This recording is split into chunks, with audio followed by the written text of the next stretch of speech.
Hujachoka kukanyaga hiyo duvet ama kuinama kufua your curtains yet. Tuko na this Hisense with a capacity of 12 kg/8. That means inafua na inakausha kabisa. So whereby ukiifua na ikauke unatoa na kuvaa.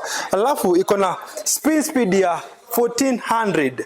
Hiyo ni spin speed yake ni 1400 whereby inakausha kukausha kabisa. Then ina save energy. Wewe na Kenya Power hamtawaipatana. Alafu this washing machine unaweza tumia anytime juu ya haina kelele kabisa. It has no noise in it. So your vibration ya washing machine hautawaisikia.